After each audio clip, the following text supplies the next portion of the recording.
Hello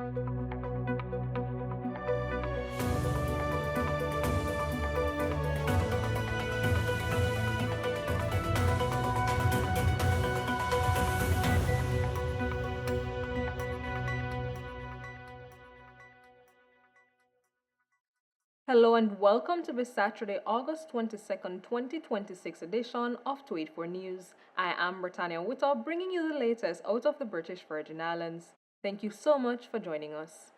First up, the House of Assembly approved a motion allowing the BVI Electricity Corporation to increase rates for large consumers. While concerns were raised about the impact on residents, Deputy Premier Julian Fraser dismissed worries over the rising cost of living, pointing to strong consumer spending during the recent Emancipation Festival as evidence of continued economic activity. Details in this report. Fraser made the remarks in the House of Assembly on Thursday, August 13, during the debate on a motion to allow the BVI Electricity Corporation, BVIEC, to increase electricity rates for customers consuming more than 1,500 kilowatt units, a category that primarily includes large businesses. Opposition members raised concerns that the increase would place additional pressures on businesses, which could pass higher electricity costs onto consumers through increased prices. Fraser, however, defended the proposed increase, arguing that the BVIEC could not continue absorbing significant costs. He said BVIEC had been subsidizing electricity by approximately $14 million annually while fuel costs continues to rise. The BVI Electricity Corporation of BVIECC came here before us and told us they are subsidizing the supply of electricity to the tune of $14 million a year. And we talk about the Strait of Hormuz being closed and the cost of energy, of fuel going up and up and up. And there's no indication that it's going to stop going up. But yet, 13 politicians could find themselves in a little room like this and talk about $115 being distributed to the consumers on average as the clouds falling in. I unfortunately, Madam Speaker, I was unable to enjoy myself like the rest of my colleagues in the village over the last few nights, but I'm sure that the village was packed. I even heard one man say he was blocked in a parking lot, couldn't get out, he had to find his way home because that's how much people was there.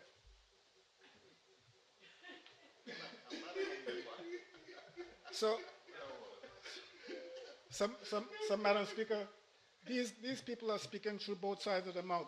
They go into the village having so much fun and expect the BVI Electricity Corporation to suffer when the money is out there. The money, there's no shortage of money. The Premier he was coerced, he was encouraged, he was everything to get the pensioners some additional money, which he did. We do what, if you guys have a problem with the way the things are going, say something, we will fix it. But don't just go there making people believe that we don't care. Yes, indeed, Madam Speaker. I heard it. I sat here and I heard it. I heard about strapping a drowning man onto a limping man. I sat here and I heard it. Clear reference to BVI Electricity Corporation being merged with water and sewage. Yes. Oh, he was going up the hill? Yes. Thank you. Thank you. I know. I know. So not all politicians are in that category that I mentioned earlier. There is. So, Madam Speaker, it's called courage, Madam Speaker. It's called having the courage to do what's necessary. And when you're gonna throw darts at the Premier for doing something like this, you must also remind the public of what he did 2 days ago with the pensioners. Well, it's as safe as anything else. Money is safe. Madam Speaker, these are the same politicians who were out on the street during the last campaign talking about a greedy bill. I don't hear them talking about it anymore because everybody seems to be happy. The bill wasn't all that greedy after all. So let's fix this thing. Minister for Communications and Works, Kai Reimer, said approximately 95% of BVIEC customers would not experience a direct change to their electricity bill as a result of the proposed increase. Still on the electricity debate, more than $20 million in unpaid electricity bills is reportedly owed to the BVI Electricity Corporation, BVIEC, with Health and Social Development Minister Vincent Wheatley warning that unpaid accounts and electricity theft are placing additional financial pressures on the territory's electricity system. More in this report. Wheatley raised the issue last week in the House of Assembly during debate on a motion that would allow BVIEC to increase electricity rates for large commercial consumers. The 9th District representative said a significant number of customers are consuming electricity without paying their bills, although he acknowledged that he could not recall the exact amount outstanding. Apart from the cost to electricity, a lot of persons aren't paying their bills. Electricity Corporation has a lot of outstanding persons who are consuming electricity but aren't paying for various reasons. That figure is huge. I can't recall what it was, but I think it was $20-something million in outstanding fees. The issue is not to necessarily go and prosecute those persons, and then, of course, those who have illegal connections to the system. It's costing all of us. Yeah, you may say you're saving $100 a month by stealing power. If you get 100 persons doing it, all of a sudden, those figures add up. So if you know someone doing that, encourage them not to do it, because we all will pay the price in the end. His comments come as BVIEC considers changes to electricity rates for large commercial customers, with the corporation continuing to face the financial challenges associated with operating and maintaining the territory's electricity infrastructure. And opposition member and 2nd District Representative Melvin Mitch Turnbull has criticized the government's proposed increase in electricity rates, warning residents not to be reassured by claims that the higher rates will primarily affect large consumers. More in this report. Turnbull made the remarks last week in the House of Assembly during his contribution to a motion allowing the BVI Electricity Corporation, BVIEC, to increase rates for large commercial consumers. The opposition representative said the government should not attempt to smooth talk residents into believing they will not ultimately feel the impact of the increase. Turnbull argued that increase affecting large commercial consumers could have wider consequences for the public, as businesses may pass higher operating costs onto customers through increased prices for goods and services. Turnbull also questioned the government's recent handling of public funds, arguing that money used in certain investments could instead have been directed towards assisting residents. Don't try to smooth talk the people and say you're gonna feel it. You're gonna feel it. The people going to feel it, Madam Speaker, and what I want to know is why, at this time, this government believes that this is the right time to do such a thing. Let me challenge it a little further. They got some money that have been spent, some missing money. They got $5 million here, another 2.5 there. Who to blame? Who to blame? I was told one time by as an officer, I don't know if I think he had a legal background. He said the easiest person to blame is a dead man and an absent man. And I don't think the man who getting blamed for these things dead. I just think he absent. So, Madam Speaker, if you have this money that you're spending here and spending there and can't account for it here and I can't account for it there, you don't think some of that money could have been gone towards further subsidy for electricity to help the people? Eh? Man, Jack, I tell you. But Mr. Speaker, I believe at least that 7.5 there could have gone someplace to help the people. You're doing $3 million.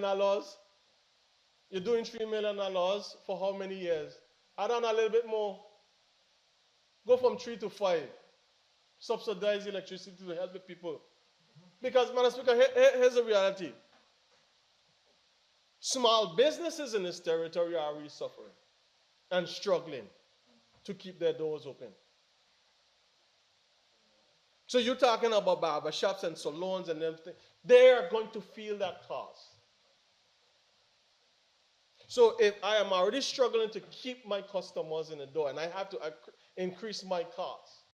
Turnbull's criticism adds to the ongoing debate over the government's financial priorities and the impact of rising costs on households and businesses. And with that, we take a quick break. We'll be right back.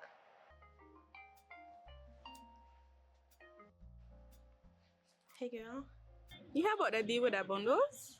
Yeah, but everybody gatekeeping where I could get the good stuff. And I really need, because my stylist put me onto a website here and the inches is not inching and the bundles, oh my, you're not even bundling. Like, I don't even know what's up. Stylist? You mean talking about hair? What? Are you deaf? Yo, I see me talking about hair. What are you talking about? CCT. I'm confused. Save up to $1,000 when you bundle your mobile, fiber, or broadband services. Bundle all three and receive a free MiFi device on us. That's what's up when you bundle up with CCT. Life Unlimited. Across the Virgin Islands, drivers have trusted VI Motors for generations. For 60 years, we've delivered dependable transportation, expert repairs, and quality parts, all under one roof. As a proud Napa franchise, our parts department carries leading brands like PPG Paints, Magic Accessories, Top Don Diagnostics Tools, Westlake and Goodyear Tires, plus reliable LTH batteries. Everything your vehicle needs to perform at its best. Our expert service department handles maintenance, diagnostics, and repairs you can rely on. And our vehicle sales team offers trusted Toyota and Honda vehicles built for island life. We proudly serve you at 2 locations, our flagship store in Dove's Bottom, Tortola, and our location on Virgin Gorda. From parts to service to sales, we're committed to you every step of the way. VI Motors, service beyond the call, serving the Virgin Islands for 60 years. Welcome back. Opposition leader and 8th District Representative Marlon Penn has criticized the government's management of public funds, questioning how the administration has used the financial resources available to it. Details in this report. Speaking on the Talking Points program on Monday, Penn argued that Premier Dr. Natalia Wheatley's government has had access to sufficient financial resources, but said there's little evidence in his view of what has been accomplished with those funds. He questioned the government's ability to properly manage and account for public money, suggesting that residents deserve greater transparency and clearer evidence of how public resources are being spent. Penn made the criticism while highlighting what he described as a track record of the National Democratic Party (NDP) in delivering projects and initiatives when it held office. But my concern has been that the government has failed to adequately manage the resources of the country. We see it where our infrastructure is wholly not in a place of disrepair, despite all the millions we borrowed, despite all the monies we collected in revenue. So it's an issue of not being able to manage infrastructure, not being able to manage the economy of the territory effectively, and that's been the challenge of this administration. We have a track record, our organization and the leadership of our organization have a track record of effectively managing this territory and managing the economy of this territory. You've seen the growth in our financial services under our leadership. You saw the growth of tourism under our leadership, and we put in place the tools that'll be able to execute effectively. The RDA is a brainchild of the National Democratic Party and our leadership. And we will continue to build on those successes and build on the tenets of proper management of the resources of our territory. And we have a cadre of persons who have the skill sets, have the tools necessary to lead. Leadership is not just by one individual, it's about a team. About a team that is focused and committed to a plan of the development of this country. And we need to have a team of persons who will develop in a way that person could see the value of that development. For instance, the infrastructure. We have $100 million. The Premier is asking for more money. He can't show what he has done with the money he has spent so far.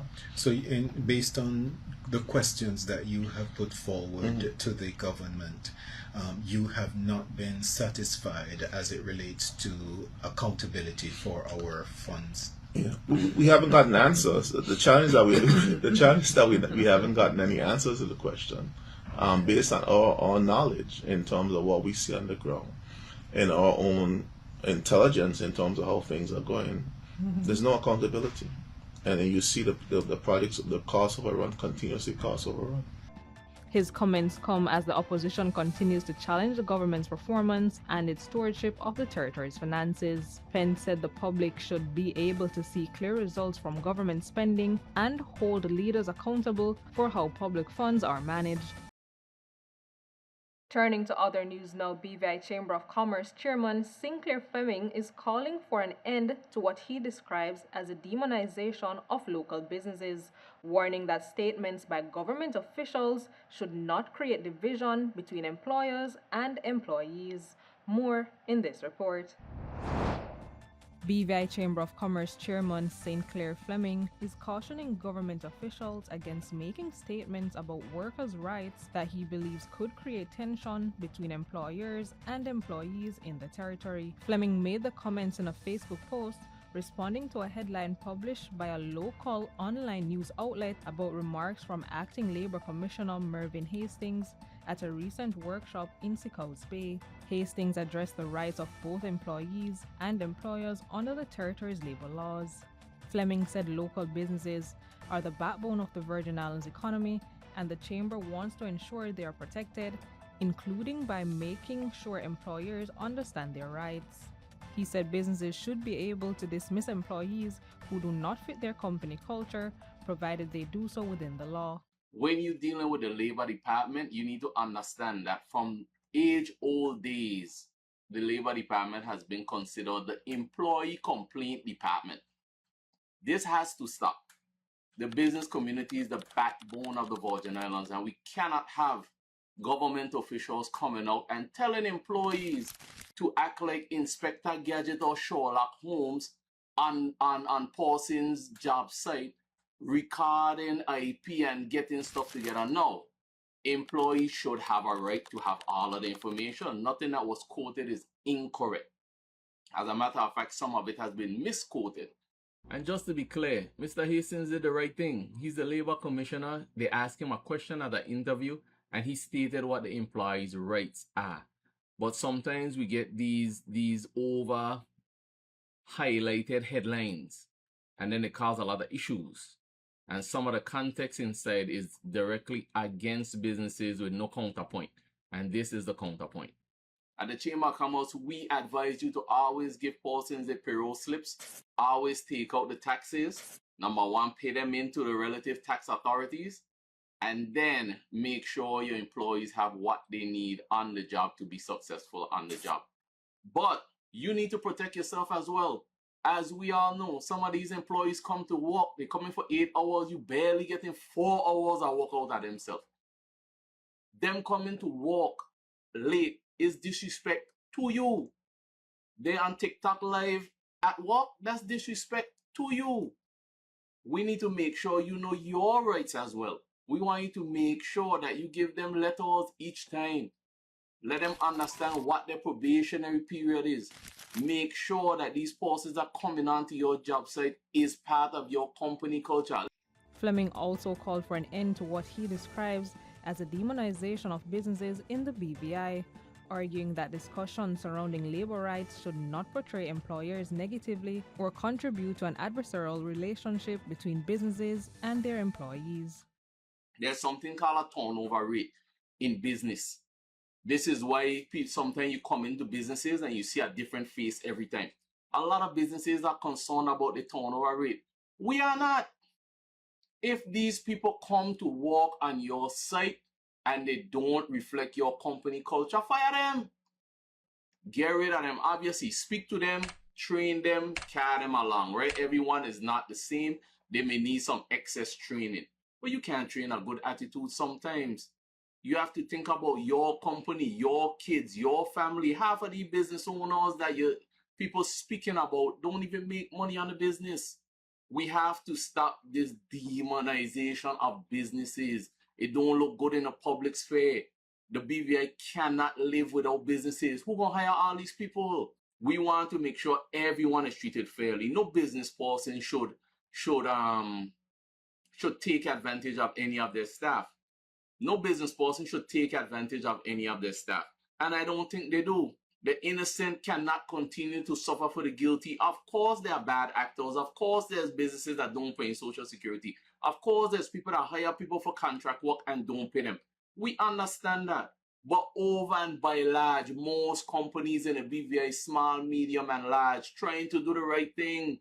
We cannot have government officials coming online or being misquoted by the media to insinuate that person should come into businesses and be like Inspector Gadget or Sherlock Holmes, compiling a criminal case against businesses in case they get fired.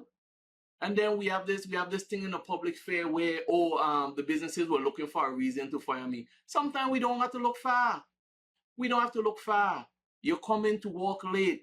One girl just last week, she supposed to be at work 8:30. She training on probation. She let her manager to know. She going by electricity, go pay her bill. She forget. Multiple people going on to labor and lying on the business owners. The same business owners that were giving them a chance. Numerous times they could have written them letters. They could have fired them. They gave them a chance. And then when they finally had enough and they pull the trigger and they fire this person, they don't at labor lying. The host of the Talking Points program says it is taking too long to provide residents across the Virgin Islands with a reliable potable water supply, arguing that long-standing problem should have been addressed years ago. More in this report. The situation has become even more concerning as the territory, like other countries in the region, grapples with drought conditions. The Talking Points host argued that despite the water challenges being well known for years, residents continue to experience unreliable access to the essential resource. There is a lot of water problems throughout the world because of the drought. Yeah. That's happening. Puerto Rico is in bad shape right now. Completely bad shape. I think yesterday I heard that they had 180,000 persons in Puerto Rico without water. Yeah. So they have, and I said, when I'm hearing this news, especially for such a place that is dependent on tourism, you wonder what are they doing? Where's the water coming from? It's not an excuse for what we've had here because we don't have a water production problem. Yes. We have a water distribution problem. And so the question for us should be, after this many years, because we have been talking about the failing infrastructure since Rock of Ages was a pebble. And from the initiation of the arrangement with Bywater, we should by now have been solved. Have had some form of reliable distribution of water. Yes, we had the interruptions with the hurricanes and with COVID, and we have to give due consideration to those things.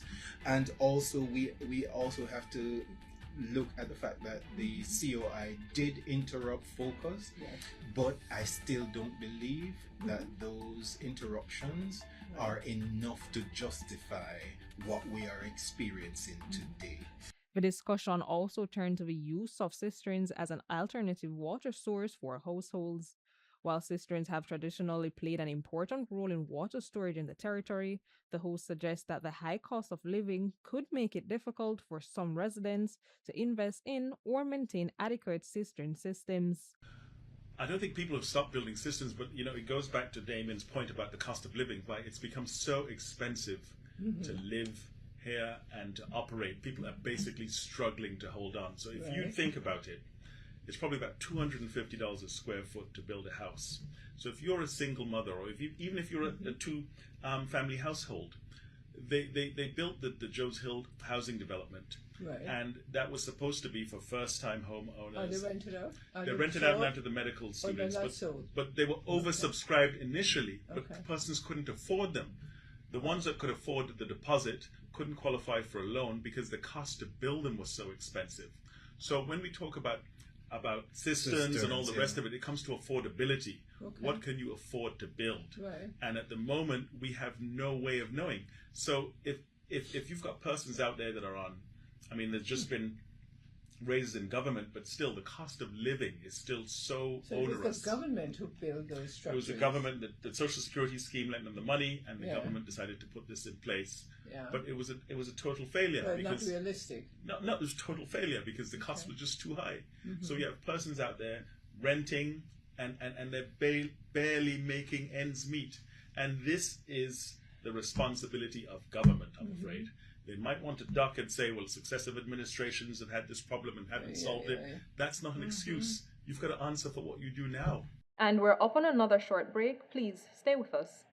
At Higher BVI, we're not just about business.